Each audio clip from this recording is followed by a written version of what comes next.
Oi, gente, tudo bem? Nós hoje falaremos sobre genética. E para falar sobre genética, nós precisamos falar sobre Gregor Mendel, um monge austríaco que nasceu no ano de 1822 e morreu no ano de 1884. E ele atualmente é chamado de o pai da genética. E por que ele tem esse título, né, esse peso? Porque esse monge ele fez uma série de experimentos com ervilhas. E ele observou que as características das ervilhas, algumas se manifestavam em maior proporção do que outras. E por que ele escolheu as ervilhas para fazer esses experimentos? Porque ele observou que existia uma grande variação das características das ervilhas. Então, por exemplo, existiam ervilhas com a forma da vagem comprida ou inflada, a cor da vagem poderia ser amarela ou verde, a forma da semente poderia ser rugosa ou lisa, a cor poderia ser verde ou amarela. Então, ele escolheu esse vegetal por conta da diversidade de características que ele apresentava. E daí então que quando ele começava a cruzar esses vegetais diferentes, ele começava a observar que algumas características sobressaíam sobre outras.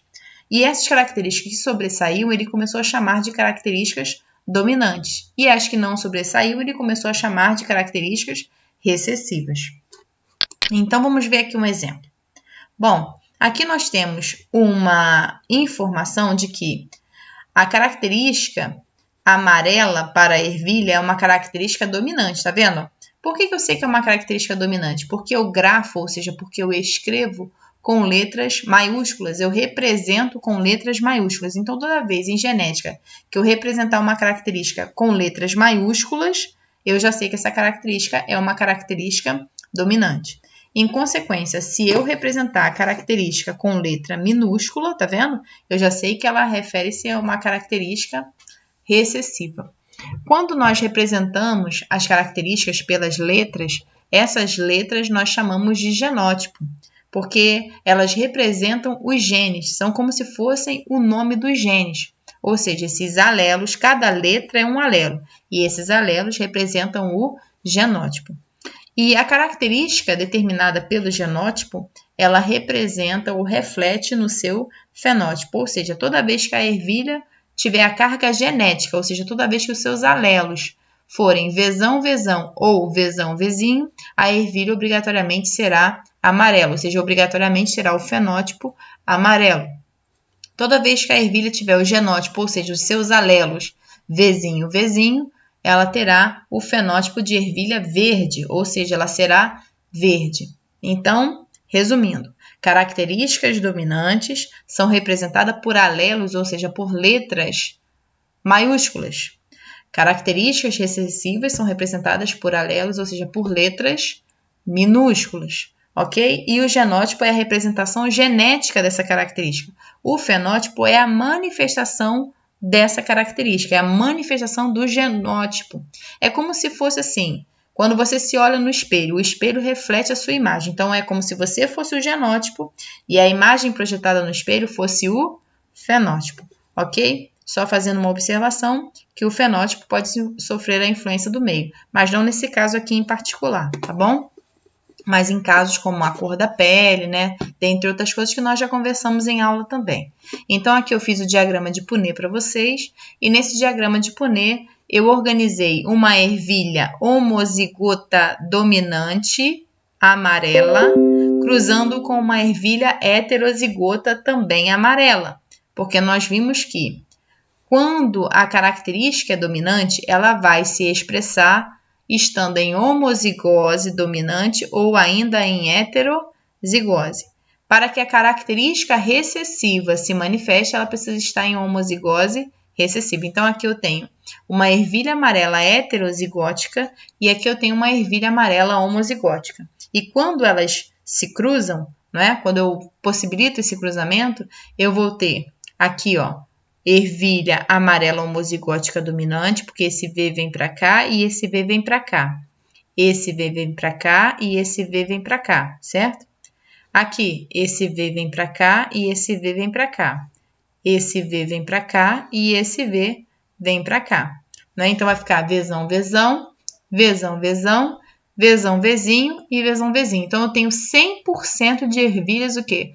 amarelas. Por que eu tenho 100% de ervilhas? Porque nós já vimos que no diagrama de Punnett, que é esse joguinho da velha, esses 4 quadradinhos representam os seus filhos. Então, isso aqui tudo somado dá 100%. Então, cada quadradinho refere-se a 25%. 25 com 25, com 25 e com mais 25, somando 100%.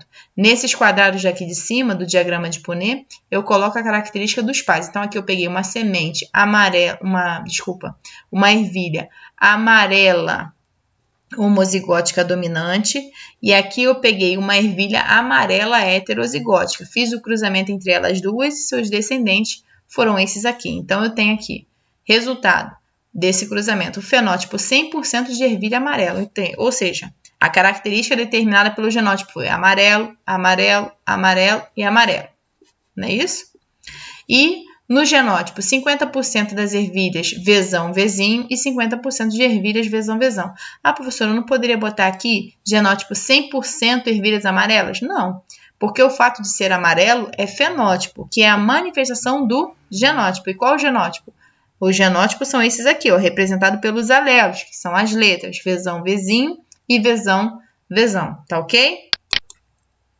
Aqui nós temos um outro diagrama de Punnett, só para reforçar bastante. Aqui eu já defini o sexo. Bolinha com cruzinha para baixo representa o sexo feminino. Bolinha com setinha, sexo masculino. Então, aqui eu tenho um indivíduo homozigoto dominante, tá vendo? Cruzando com um indivíduo heterozigoto. Então, como ficaria esse diagrama de Punnett aqui, ó? Azão com azão, azão com azão, azão com azinho, azão com azinho. Então, eu teria 50% de genótipo homozigoto dominante, ou seja, azão, azão, e 50% de genótipo heterozigoto, ou seja, azão, azinho. É assim que se faz o cruzamento. Se o símbolo feminino está aqui, a característica feminina tem que estar aqui. Cada alelo no seu quadrado. Cada alelo, ou seja, cada letrinha no seu quadrado. Se o símbolo masculino está aqui, cada alelo também no seu quadrado, ou seja, cada letrinha no seu quadrado. E aqui, quando você for fazer a referência dos filhos, o alelo dominante tem sempre que vir na frente do alelo recessivo. Isso é uma norma do diagrama de Punnett. Então, vamos praticar? Olha, sabemos que o albinismo é uma anomalia genética recessiva em que o indivíduo portador apresenta uma deficiência na produção de melanina em sua pele. Se um rapaz albino se casa com uma menina que produz melanina normalmente, porém possui mãe albina, qual a probabilidade de o filho do casal nascer albino? Olha só, como é que a gente faz isso? Bom, então a gente já sabe o que é o albinismo. O albinismo é uma deficiência, é uma doença, né? Que promove a deficiência na produção de melanina da pele. E aqui está dizendo que é uma anomalia recessiva. Então, para a pessoa ser albina, como ela tem que ser? Azinho, azinho.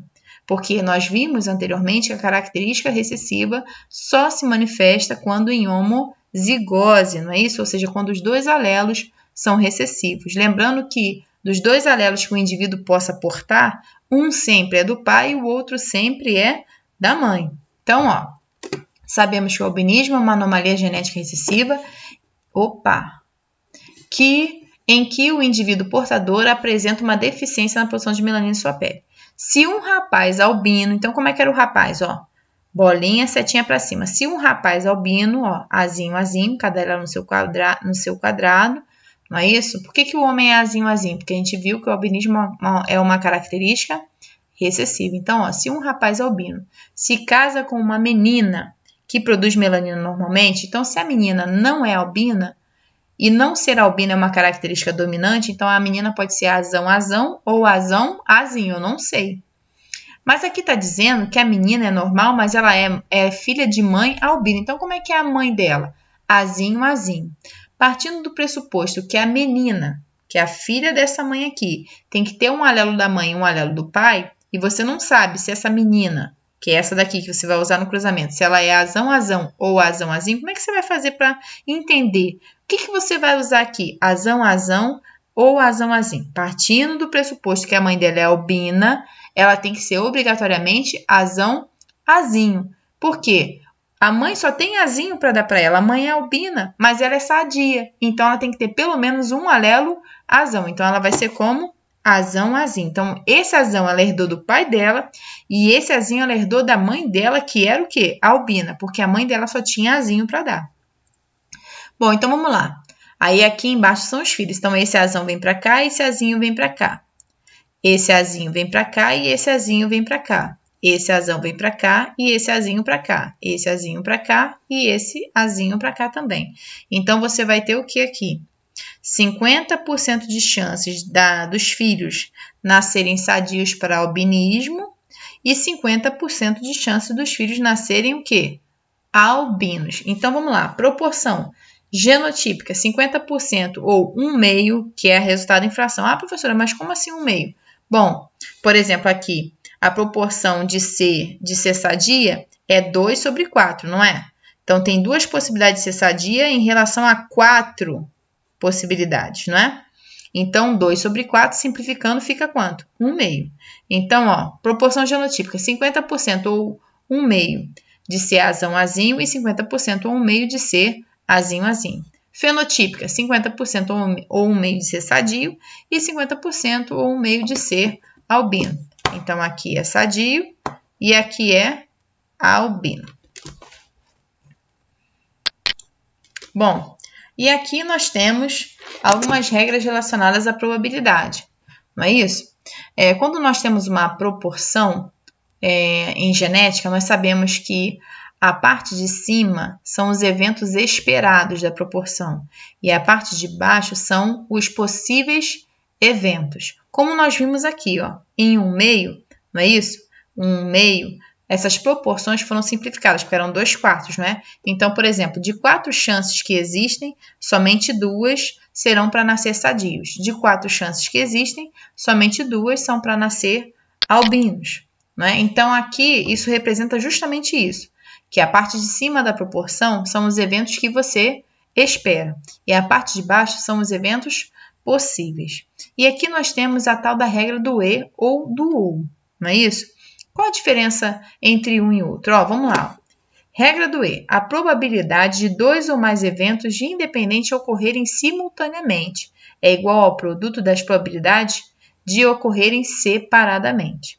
Regra do OU. Probabilidade de 2 ou mais eventos mutuamente exclusivos ocorrerem é igual à soma das probabilidades de ocorrerem separadamente. Então, se eu dissesse assim, qual a probabilidade dos filhos nascerem, qual a probabilidade de nascer um indivíduo albino e menino? São 2 coisas que você vai ter que analisar. Então, você vai fazer a conta. Qual a probabilidade dele nascer albino? Sei lá, a probabilidade dele nascer albino é 1/2. E qual a probabilidade dele nascer menino? O indivíduo, quando nasce, ele nasce menino ou menina. Então, o número de eventos para o sexo é 1. O número de eventos esperados para o sexo é 1. O número de eventos possíveis, 2. Então, toda vez que você fala sobre o sexo, é sempre 1/2. Né? Qual a possibilidade de nascer menina? 1/2. Qual a possibilidade de nascer menino? 1/2. Então, vamos lá. Qual a chance de nascer albino e menino? Vamos supor. Aí você vai fazer lá, de acordo com o exercício, qual é a probabilidade de nascer albino? A gente já viu lá, que é 1/2 no exercício anterior. E qual a probabilidade de nascer menino? Você já sabe que é 1/2 também. Então, se é uma chance e outra, você vai fazer o quê? Você vai multiplicar 1/2 vezes 1/2. Aí você vai ter a resposta do evento. Agora, se dissesse assim, qual a possibilidade, de nascer menino ou albino? Aí você ia ter que somar 1/2 mais 1/2. Ia tirar o MMC, ia fazer a multiplicação e depois você ia chegar ao resultado, tá ok? Bom, e aqui nós temos o heredograma. O heredograma é como se você contasse uma história através de símbolos. Por exemplo, o quadrado é sexo masculino, o círculo é sexo feminino, o balãozinho é quando você não tem o sexo sendo informado, quando você tem um símbolo com um número dentro, que quer dizer o número de indivíduos daquele sexo. Quando você tem os símbolos pintados, o indivíduo pode ser afetado. Quando você tem um símbolo pintado ao meio, pode ser um indivíduo heterozigoto, mas também pode ser que o exercício esteja tratando de 2 ou mais heranças, como nós já vimos. Aqui, casamento, aqui, acasalamento extramarital, Aqui é o divórcio, acasalamento consanguíneo, que são entre indivíduos que são parentes. Aqui gêmeos monozigóticos são gêmeos idênticos. E aqui os gêmeos dizigóticos ou ainda não idênticos. Então, o heredograma ele utiliza esses símbolos para te contar uma história. Então, aqui, ó, por exemplo, ó, o indivíduo 1 casou com o indivíduo 2 e eles tiveram quantos filhos? 4 filhos. Desses 4 filhos, o primeiro menino tinha uma doença, a menina nasceu saudável, a terceira criança, que era um menino, também nasceu saudável, e a quarta criança, que era uma menina, nasceu doente, ou seja, afetada. Tendo em vista que os pais também eram doentes. Vamos aqui ao outro heredograma. Aqui nós temos um casal saudável, e esse casal saudável, eles tiveram 2 filhos. A menina era doente e casou com um homem sadio e teve um filho sadio. O menino era sadio, casou com uma mulher sadia e teve 3 filhos. Uma menina sadia, um menino doente e uma menina sadia. Lembrando que esses heredogramas eles também podem representar as gerações. Então, por exemplo, aqui poderia ter o número 1 em algarismo romano, representando a primeira geração. E aqui poderia ter o número 2 em algarismo romano, representando a segunda geração. A mesma coisa aqui, 1 em algarismo romano, primeira geração, 2, segunda geração, 3 em algarismo romano, terceira geração.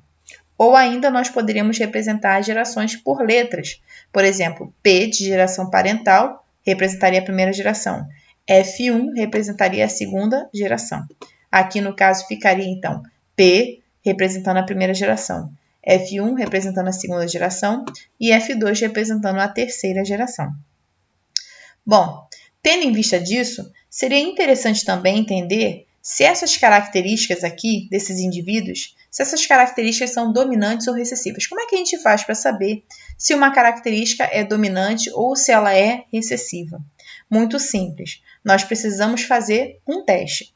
E o mais fácil é começar com a característica sendo recessiva. Então, vamos imaginar, por exemplo, nesse heredograma 1 aqui, a característica dos afetados seja recessiva, ou seja, todo mundo que é afetado obrigatoriamente tem que ser azinho, azinho. Então, aqui, azinho, azinho, azinho, azinho. Será que 2 indivíduos azinho, azinho podem ter indivíduos que não portem os 2 azinho, azinhos? Será que isso pode acontecer? Não pode acontecer. Quando você tem 2 indivíduos homozigotos recessivos e a característica do discurso, ou seja, do exercício, é recessiva, não tem como ter filhos diferentes de azinho, azinho, porque os pais dão para os filhos o que eles possuem. Se o pai é azinho, azinho e a mãe é azinho, azinho, não tem como nascer filhos que não tenham essa característica genética. Por exemplo, vamos supor se aqui nós tivéssemos um heredograma representando o albinismo. Então, aqui, o indivíduo 1, o albinismo é uma característica recessiva, né? Então, o indivíduo 1 seria azinho, azinho, o indivíduo 2 também seria azinho, azinho. Aí, teria como nascer o indivíduo 3, azinho, azinho? Com certeza. O indivíduo 6, azinho, azinho? Com certeza. Mas será que poderia existir o indivíduo 4 e o indivíduo 5? Não poderia existir, porque esses indivíduos, 4 e 5, não estão marcados como afetados. Se a característica é recessiva e os pais apresentam a característica, não tem como os filhos não nascerem com esta característica. Então, aqui está dizendo que esses indivíduos deveriam ser, por exemplo, azão, azinho ou azão, azão. Existe essa possibilidade? Não. Então, isso nos leva a entender que essa característica desse heredograma não é uma característica recessiva, é uma característica dominante. Então, se essa característica é dominante, todo mundo que está pintado tem pelo menos um alelo dominante. E todo mundo que não está pintado só tem alelos recessivos. Então, por exemplo, 4 é azinho, azinho. O 5 é azinho, azinho. Com certeza. Agora, os indivíduos 1 e 2 precisarão ser obrigatoriamente azão, azinho. Azão, azinho aqui, azão, azinho aqui. Por que azão, azinho?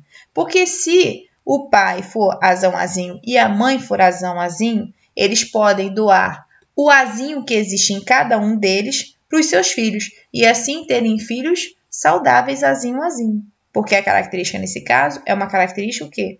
Dominante. Então, aqui vamos determinar os genótipos desse heredograma, uma vez que nós já conseguimos detectar que trata-se de um heredograma que representa uma característica dominante. Então, vamos lá. O indivíduo 1 obrigatoriamente vai ser azão, azinho. O indivíduo 2 obrigatoriamente vai ser azão, azinho também. O indivíduo 4 obrigatoriamente vai ser azinho, azinho. E o indivíduo 5 também vai ser azinho, azinho. Agora, o indivíduo 3 e o indivíduo 6 não dá para você definir o genótipo, porque eles poderão ser azão, azão ou azão, azinho. E por que eles poderão ser azão, azão ou azão, azinho? Porque se você pegar o indivíduo 1 sendo azão, azinho, ele pode dar tanto azão como azinho para o indivíduo 3. E o indivíduo 2, sendo azão, azinho, ele também pode dar tanto azão como azinho para o indivíduo 3.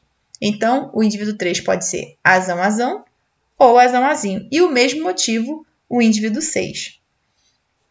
Olhando o segundo heredograma, nós observamos que 2 indivíduos saudáveis tiveram um indivíduo doente como filho.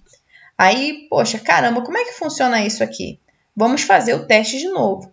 Lembrando que é sempre melhor começar o teste considerando a doença, sendo ela recessiva. Então, se você vai começar considerando que a característica desse heredograma é recessiva, então todo mundo que está pintado vai ser o quê? Azinho, azinho. Então, 4 vai ser azinho, azinho. O 9 vai ser azinho, azinho. Agora, vamos ver se dá certo.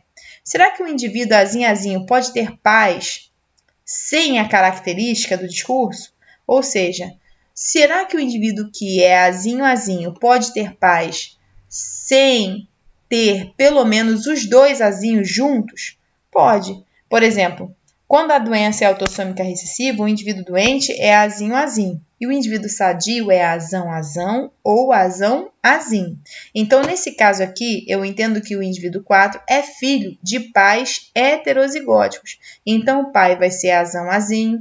A mãe vai ser azão, azinho. E o pai vai ser azão, azinho. Tendo em vista que os dois são heterozigóticos, então a mãe pode doar um azinho para o 4 e o pai pode doar também um azinho para o 4, porque ambos são azão, azinho. Então, nasce um filho azinho, azinho. É possível? É. E esse indivíduo 5? Esse indivíduo 5, uma coisa eu tenho certeza, se ele não está doente, ele não pode ser azinho, azinho.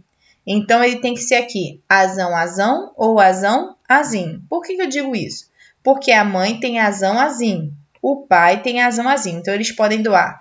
Os dois podem doar só azão para ele, ou um dos dois pode doar azão e o outro doar azinho, e o filho ser heterozigótico. Então, beleza. Aí eu não sei, porque esse cara aqui pode ser azão, azão ou azão, azinho, esses 5 aqui. Mas quando eu olho para o filho do 5, eu observo que ele é azinho, azinho. Então, se ele é azinho, azinho, obrigatoriamente o indivíduo 5 tem que ser azão, azinho, porque se ele é azinho, azinho, um alelo veio do pai e o outro alelo veio da mãe. A mesma coisa o indivíduo 6, também tem que ser azão, azinho, para que o filho 9 surja de acordo com o discurso do heredograma. Então, resumindo, para definir se a doença é autossômica recessiva ou dominante, nós precisamos entender que, se a característica é recessiva, se os indivíduos que estão pintados são recessivos, então eles serão azinho, azinho. E os indivíduos que não estão pintados serão azão, azão ou azão, azinho. Se a característica é dominante, os indivíduos que estão pintados serão azão, azão ou azão, azinho. E os indivíduos não pintados, obrigatoriamente, serão azinho, azinho. Como é que eu faço para descobrir se é uma característica dominante ou recessiva no heredograma? Faça o teste. Comece sempre considerando que a doença é o quê? Recessiva. Então, se você considerar sempre que a doença é recessiva, todo mundo que está pintado será azinho, azinho. Quem não está pintado será azão, azão ou azão, azinho. Se funcionar, beleza, a doença é recessiva, tá bom? Caso contrário, a doença será dominante. E aqui nós temos a representação novamente, né, de 2 heredogramas, mas só que aqui é diferente. Nesse heredograma aqui, eu tenho os indivíduos pintados pela metade, mas esses indivíduos pintados pela metade, eles são chamados de heterozigóticos.